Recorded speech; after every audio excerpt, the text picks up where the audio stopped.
Well, happy spring, everybody. And the housing market is still going great. And I wanted to give you some good tips today on some things not to do that irritate your buyers and actually tank your home sale. I don't care how hot the market is. I've seen plenty of houses that go on the market and stay on the market.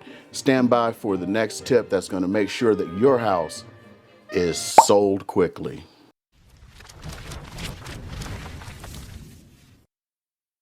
Hey everybody, it's Nuke, you boy out here in Las Vegas, and I wanted to talk to you about something I was thinking about while I was working out this morning.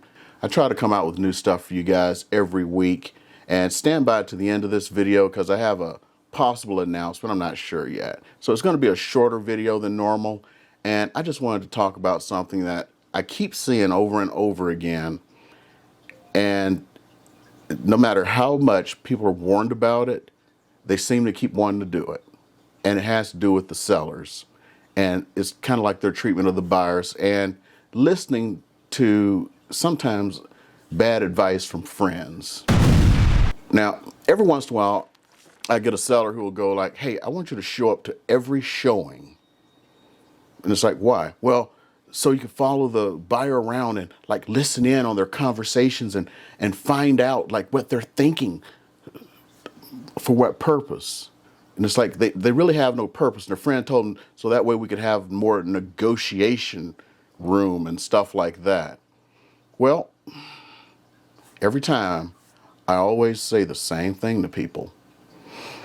Close your eyes and think about this as if you were the buyer. What if some other agent showed up and started following you and your agent around? How would you feel? Feel like talking much? Feel like spilling your guts? Feel like talking bad or good about the house, whether you like it or hate it? Or do you feel like just walking through and walking out? Guess what happens? Walking through and walking out. The best thing your agent can do is sit at home or sit in the office. Or if they had to open your house for some reason, sit in the car, which means you're not getting the effect that you thought you were getting. Now, I have some sellers who have what they call trust issues, or they need to point things out to the buyers. So they want to be there for every showing. And then they go around, they're showing like, oh, look at the paint. It's special paint we got from Italy. And, you know, we did this. We went through all of this stuff. And we had this special guy come in. And he did all, you know what? They're listening to stuff and they're going like, and they're not even listening to you as you're talking about all this stuff that you're pointing out because you wanted to point out these special features of the house. They haven't even bought the house. They came from another house. They're going to another house. They didn't get out of the bed to come see your house. They went out house shopping today. And all you're doing is sitting there while they're going. And guess what? They leave. They've completely forgotten about your house. You know what houses they're thinking about? The house they were at before, and especially the house they're going to after. So whoever gave you that bad advice about sticking around, yeah, I want you to just go up to them and go like, hey, you know, you cost me X amount of dollars. Why don't you give that to me for that bad advice? Because free advice is worth just that, nothing. Then again, I'm getting free advice too here, right? But trust me, this advice here will actually put money in your pocket, get your house sold, because the longer your house is sitting on the market, it's a hay burner. So today's video is a little bit shorter than normal. I just wanted to really get that out there. It's something that I see all the time. A seller who wants to follow the buyer around, or they have some notion in their head that if the agent is there, that somehow it's going to make things better, or they can explain something. All it's going to do is alienate them, because they're going to look at the house, walk out. They're not going to discuss anything about the house in front of the house because they don't want you listening. They don't want the agent listening. And they're going to drive on to the next house. And since most people don't get into the car with the agent anymore, There is no time to discuss that.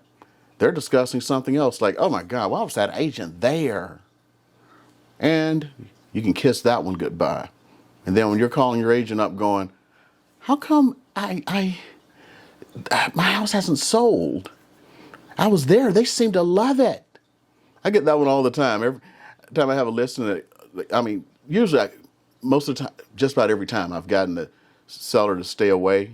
But every once in a while when they have like come back early or stuck around for some reason or left late, they'll say the same thing. Oh, there was this couple there and they loved it so much.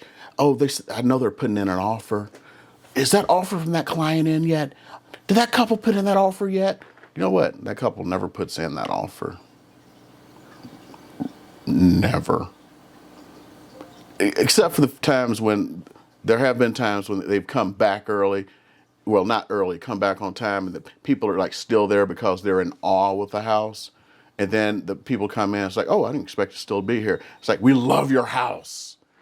Those are different. Those they put in offers. So if you come back and they're still there and they come out and say, oh my God, we love the house. Yeah, wait for those offers. They're coming in. So the announcement I wanted to make to you guys is I'm just trying to figure out a direction that I'm going to go right now, because I keep making videos that are based on what people need to hear. And unfortunately in sales, there's this funnel thing.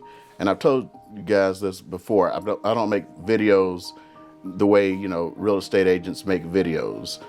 And in the funnel, I'm making videos that people need. And unfortunately, a lot of times people are too far down the funnel for that. And it just chokes me up. I want to be useful. And every time I talk about this to folks who are actually my viewers, and we've actually like interacted and met, and it's like, but your videos are the most useful of all of them. I know. And that's what I was trying to do. And I love the loyal followers I have. And when I interact with them and I meet them in person, and I would love to keep that. And I may have to go in a direction where I do half super informational like this, of what people really need to know, and half the videos the other realtors are making, because that's what I have to do. I mean, I have to choke that down, and we'll see. And so if you start seeing more of the videos that you're seeing like every other realtor make, it's purely for that reason, because I can't spend my time making and editing videos. And even though I have a super loyal fan base, I have to grow the fan base a little bit here. So let's grow that fandom, hit that subscribe button, and maybe I don't have to go down that route. And of course, I always have some more videos for you guys. Thanks a lot.